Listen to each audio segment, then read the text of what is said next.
tardes, bienvenidos a esta sesión especial de Ciencia y Sociedad.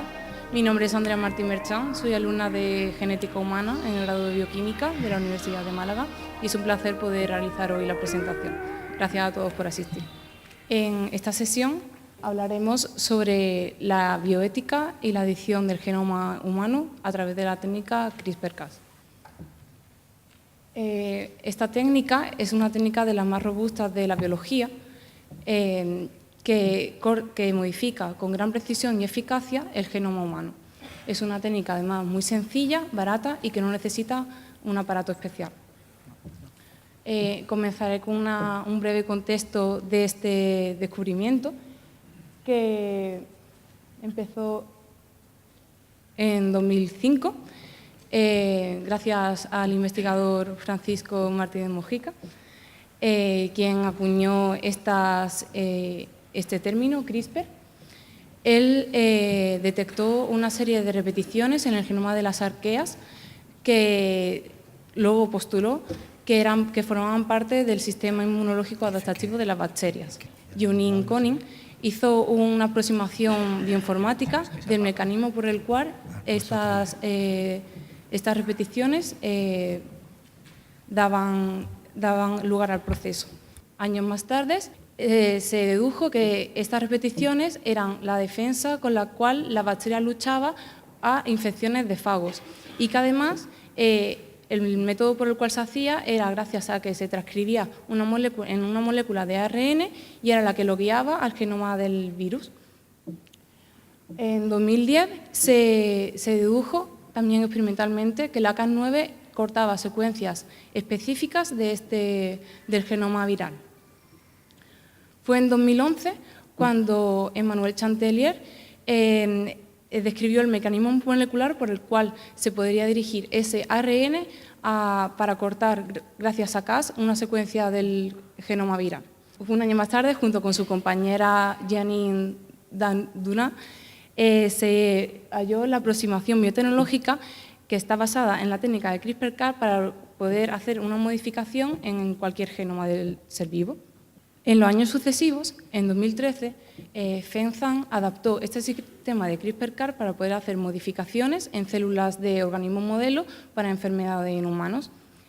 Esto dio lugar a que en los años posteriores, en 2014, se empezaran a hacer modificaciones en embriones de monos y además también tratar y curar la enfermedad en ratones ya adultos.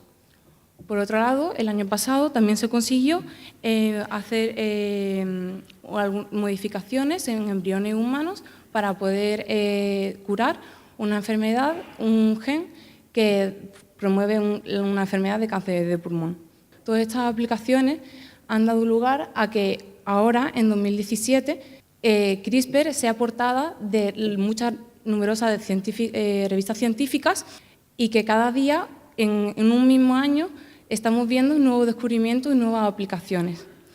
En este febrero se empezó la disputa por las patentes en el que están enfrentados Zhang y Chatelier y Jennifer Doudna. En agosto también de este mismo año se trató la miocardiopatía hipertrófica en embriones humanos, que fue un experimento muy polémico. De manera paralela, también se descubrió una nueva versión de CRISPR-Cas que no tiene que modificar el ADN, sino que modifica el RNA, pudiendo así aliviando así posibles problemas éticos, ya que no estamos modificando la información que se va a heredar. En diciembre se descubrió también otra nueva aplicación que en vez de modificar las secuencias de ARN, se podían modificar los interruptores que enchufan y encienden la expresión génica. Esto es un artículo de hace un par de días de la revista Cell, en la que se explica detalladamente y le participan también investigadores de Estados Unidos y de España. Ya vemos que tiene numerosas aplicaciones, pero realmente todavía hay algunas cuestiones éticas que tenemos que soslayar. Por ejemplo, ¿debe limitarse esta técnica a funciones únicamente terapéuticas? La técnica es muy precisa, pero se podrían modificar también lugares que son off-target, que no son el objetivo de la técnica, se debería de aplicar la técnica en embriones o sobre personas ya adultas. Esta técnica implica que tomamos nosotros nuestra propia evolución, dejamos de un lado a la evolución darwiniana. El debate está servido y espero que entre todos podamos resolverlo. Muchas gracias.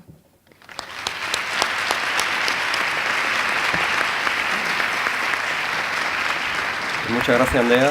Bienvenidos a todos. Agradecer en primer lugar a la Federación Europea de Sociedades Bioquímicas y la Sociedad Española de Bioquímica y Biología Molecular, que es la que patrocina y financia este evento que nos ha elegido a nosotros dentro de toda España. La idea es, como ya nos han comentado, las posibilidades que tiene el sistema de edición genética CRISPR-Cas ha encendido, por así decirlo, todas las alarmas. La Federación Europea de Sociedades Bioquímicas promueve este tipo de actividades en todos los países miembros de aquí de Europa. Y a través de la Sociedad Española de Bioquímica y Biología Molecular nos han encargado a la actividad que organizamos aquí en Málaga, Encuentros con la Ciencia, realizar este acto que están ustedes hoy aquí presentes. Agradecer a los distintos colaboradores, la Facultad de Ciencias de la Universidad de Málaga, la Facultad de Derecho, por cedernos este espacio.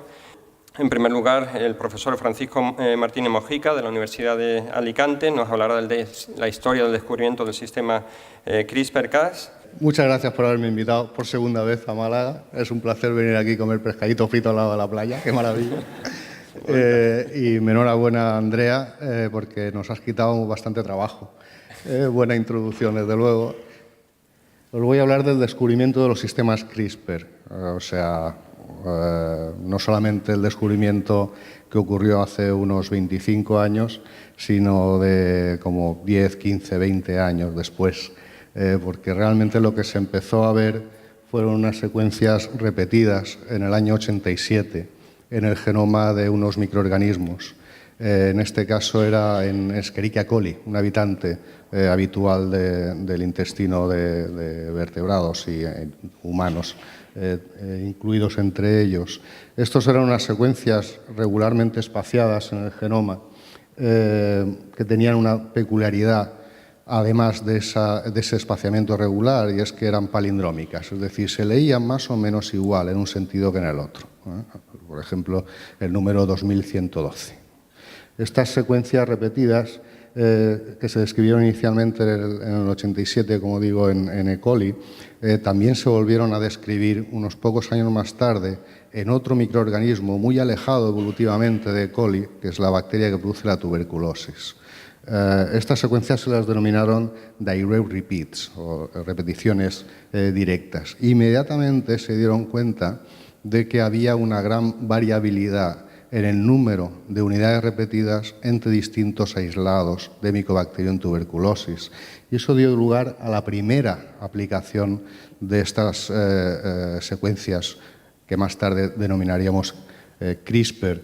Esta primera aplicación era simplemente la tipificación o la identificación o la diferenciación de distintos aislados de Mycobacterium tuberculosis, teniendo en cuenta simplemente esa variación en el número de repeticiones inicialmente entre distintos aislados, y posteriormente también se amplió esta identificación teniendo en cuenta que lo que había entre estas repeticiones variaba muchísimo entre distintos aislados de la misma especie.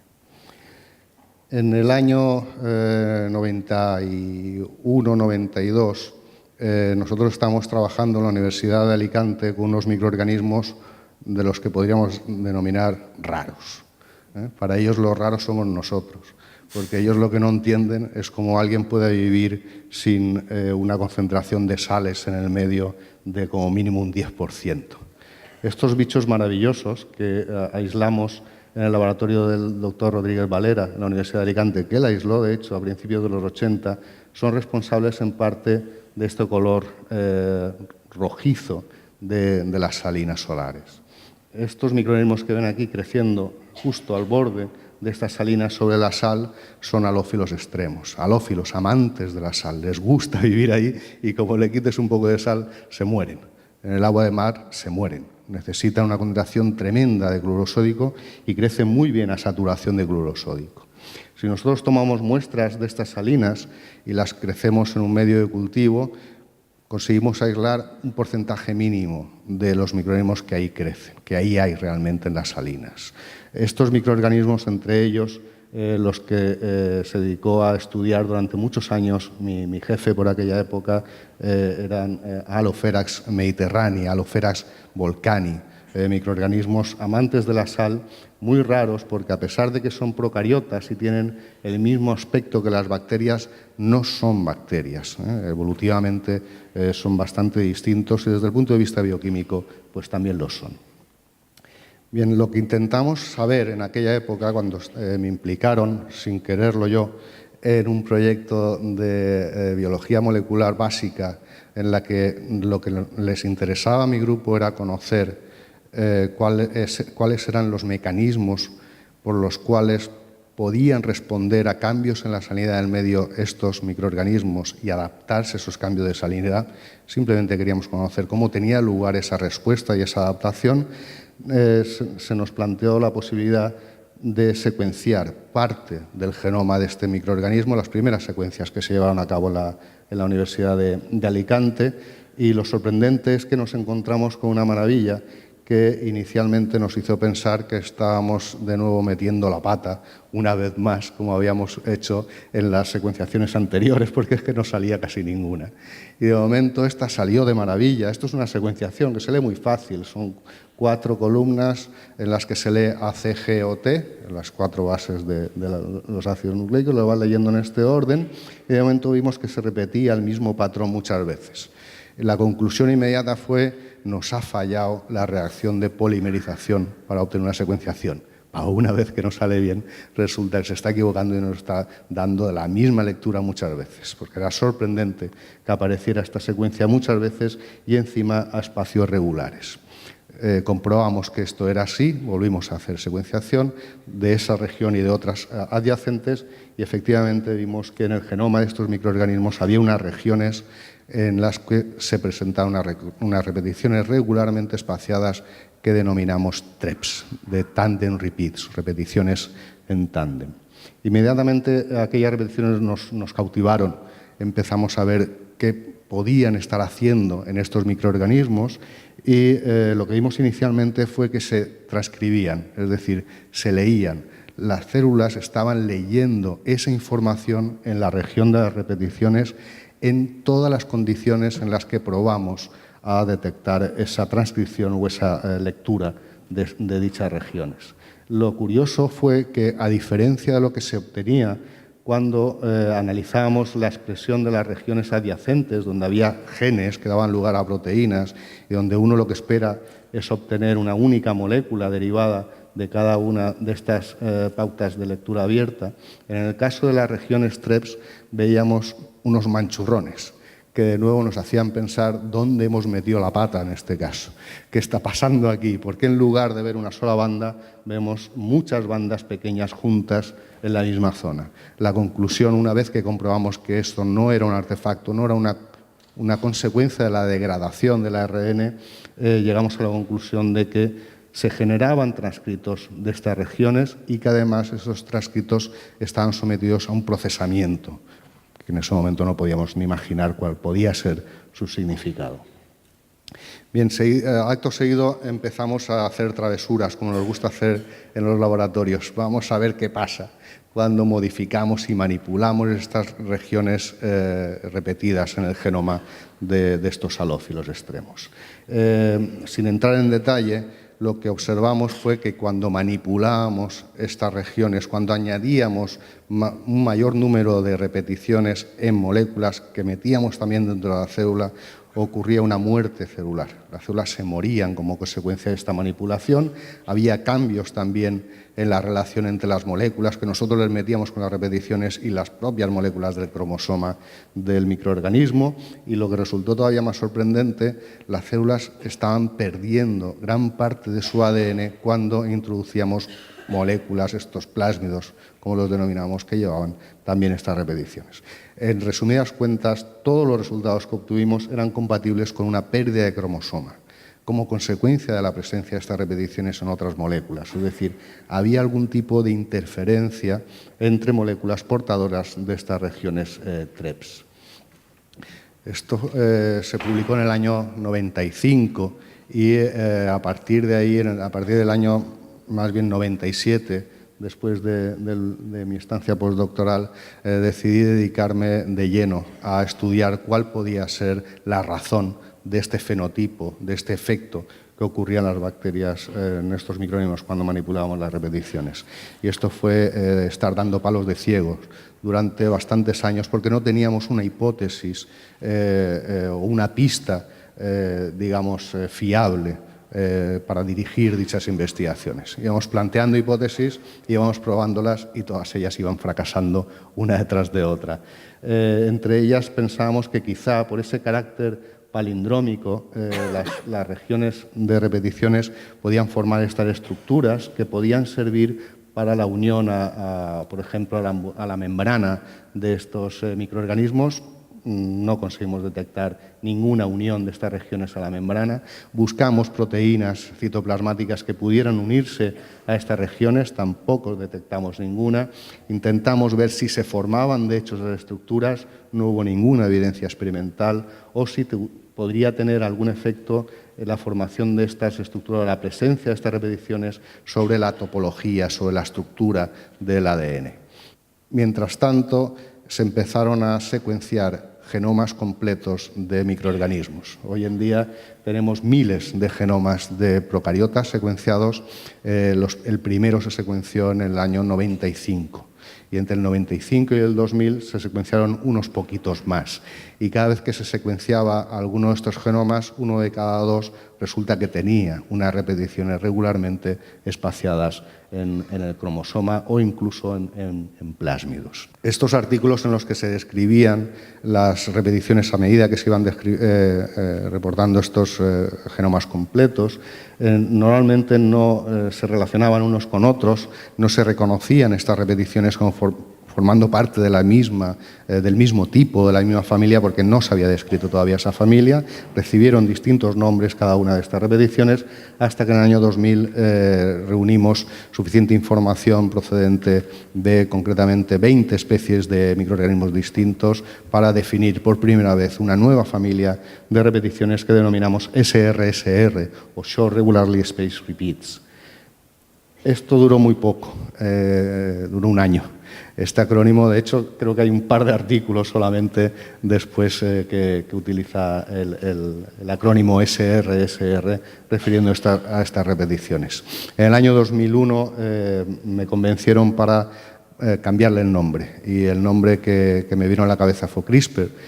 Lo propuse al grupo que había estado trabajando con las repeticiones de Mycobacterium tuberculosis durante muchos años. Les pareció genial lo de CRISPR y, como prácticamente no había nadie más a quien preguntar, nos pusimos de acuerdo para utilizar estas repeticiones en nuestras futuras publicaciones. Sí que había un grupo, el que había utilizado SRSR en sus publicaciones entre el 2000 y el 2001, y os puedo asegurar que estaba muy cabreado cuando vio este artículo en el que decía que nos habíamos puesto de acuerdo para cambiarle el nombre y llamarlo CRISPR.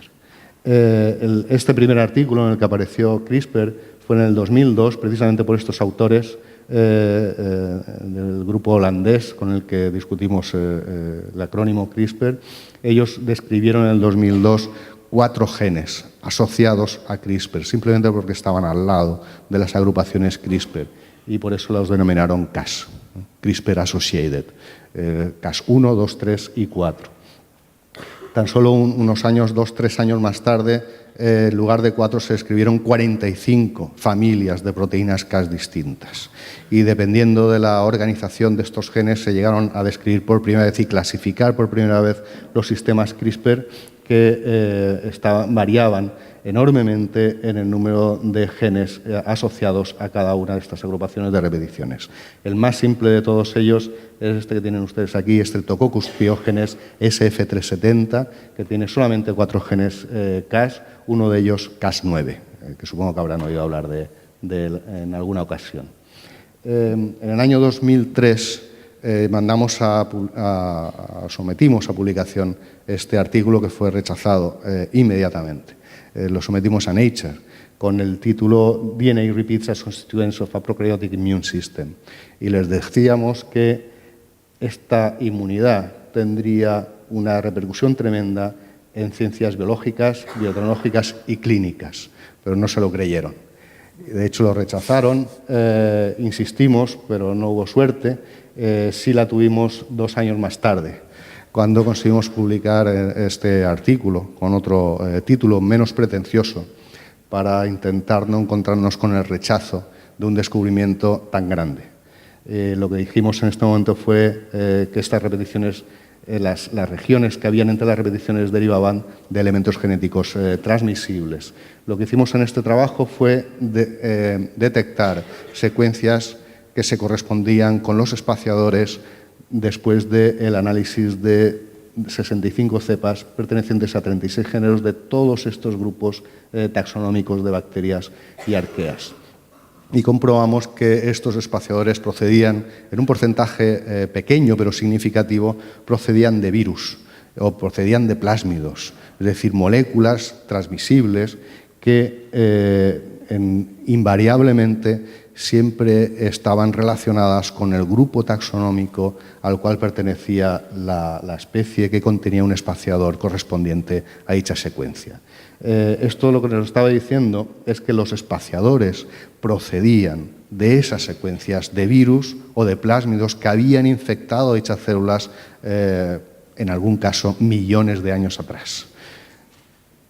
Como consecuencia, no voy a entrar en todos los detalles, pero conseguimos reunir suficientes datos como para proponer que lo que teníamos entre manos, aquellas repeticiones enigmáticas, eran ni más ni menos un sistema de inmunidad adquirida, un sistema de inmunidad que le servía a la bacteria para defenderse frente a la infección por virus y para luchar o para interferir con la transmisión de plásmidos.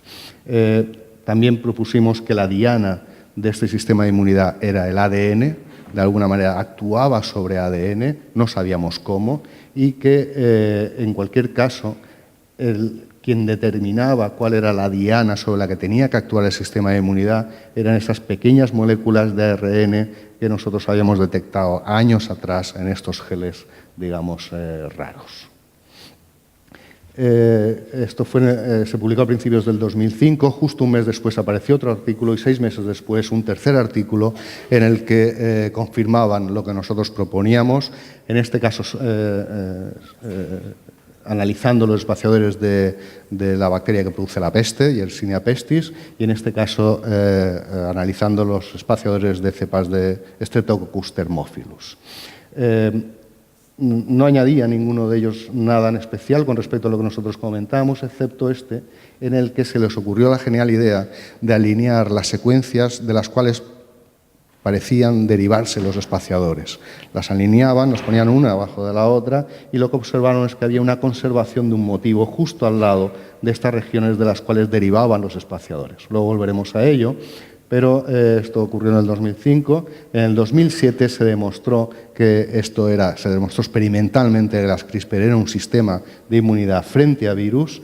En el 2008 que esta inmunidad estaba guiada por esas moléculas de ARN derivadas de CRISPR y ese mismo año se comprobó lo que nosotros propusimos anteriormente, que la diana de ese sistema era el ADN, actuaba sobre ADN. Insisto, todavía en ese momento no sabían qué es lo que hacía. Actuaba sobre ADN, pero vete tú a saber qué es lo que hacía, se actuaba directamente interfiriendo y por eso se hablaba de interferencia y no de restricción, como se habló poco después.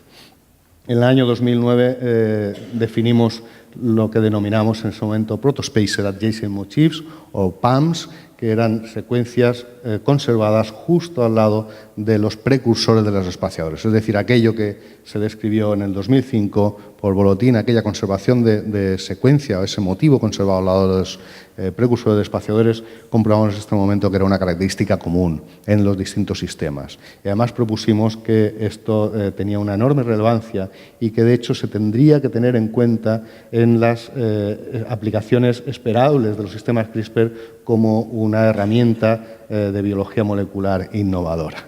Estamos hablando del 2009. mucho antes de que se desarrollara ninguna herramienta a partir de estos sistemas.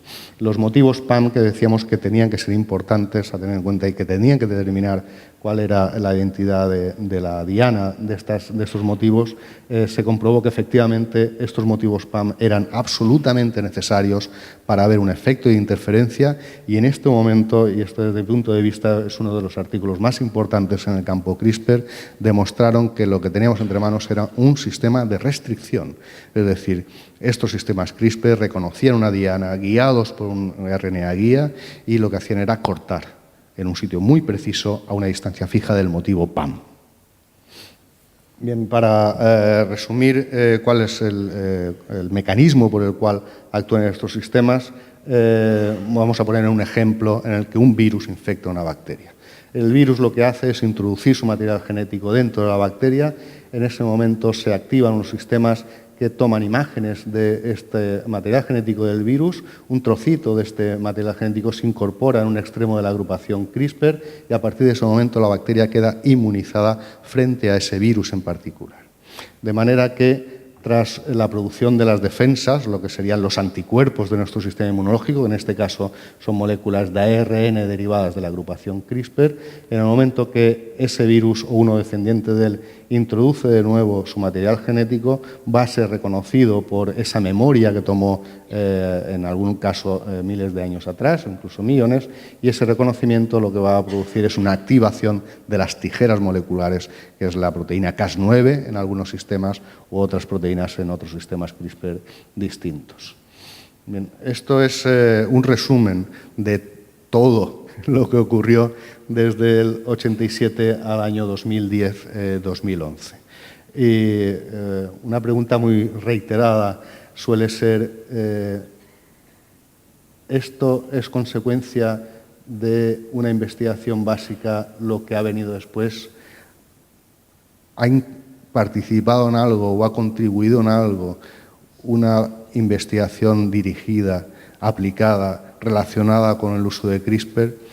Con esta imagen, donde diferencio aquellas publicaciones relacionadas con investigación básica en CRISPR, donde solamente incluyo, que son las que están en rojo, solamente incluyo aquellas publicaciones en las que el objetivo principal era el estudio de CRISPR, diferenciándolos de las que están en verde, que son las relacionadas con el uso de CRISPR como un marcador genético para la diferenciación y la identificación de cepas, es decir, aquella primera aplicación que se desarrolló a partir del año 93.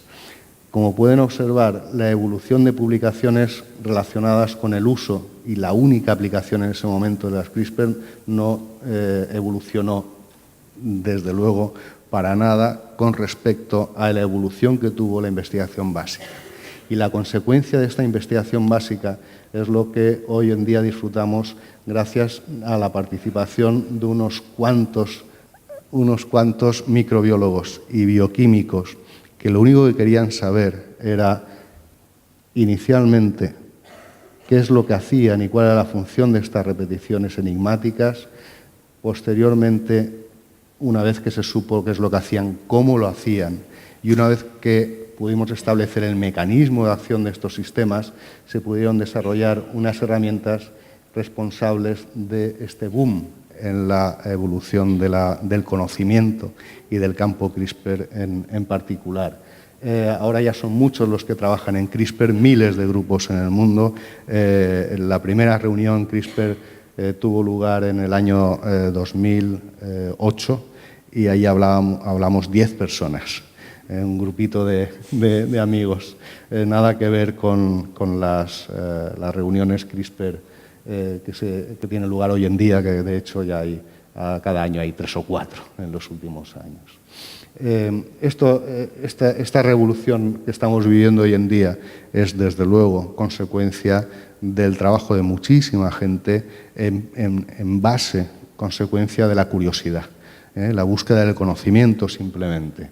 El paso que transformó esta investigación básica en investigación aplicada tuvo lugar en el año 2012, gracias a estos trabajos en los que, según los propios autores defienden, eran trabajos de investigación básica también. Ellos lo que querían saber era cuáles eran los componentes de estos sistemas que eran realmente responsables de cortar el ADN y de determinar cuál era la identidad del sitio donde tenían que cortar. Eso lo consiguieron y probablemente ellos eran muy felices con ello, pero además tuvieron la genial idea de decir, vamos a ver, ahora que sabemos cuáles son los componentes implicados en este reconocimiento y corte, a lo mejor esto se podría utilizar para editar genomas. Y efectivamente estaban en lo cierto. No solamente se pueden utilizar para editar genomas, como inicialmente se propuso, sino que hoy en día estamos disfrutando de probablemente la mayor revolución en biología molecular en la historia de la humanidad.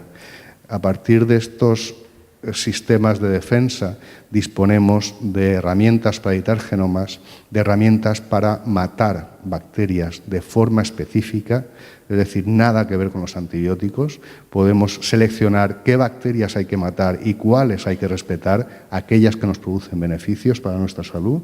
Se han desarrollado métodos utilizando esa capacidad de almacenar información para grabar y guardar cualquier cambio celular, por ejemplo, en este caso, bacterias que se ingieren y van registrando la presencia de determinadas moléculas a través del tracto digestivo y luego las recuperas, sin entrar en detalles cómo, y sabemos qué es lo que ha pasado durante ese tracto digestivo.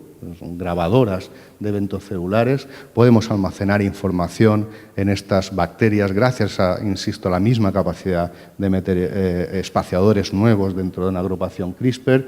Podemos también regular la expresión, la eficacia con la que se lee la información genética, modificar el estado de metilación del ADN, podemos iluminar, monitorizar regiones concretas del cromosoma de cualquier ser vivo realmente, incluso eucariotas, podemos modificar la arquitectura del cromosoma, podemos detectar moléculas de ADN con una precisión y sensibilidad inimaginable hace muy poco por 50 céntimos, ¿verdad, Lluís? Algo así.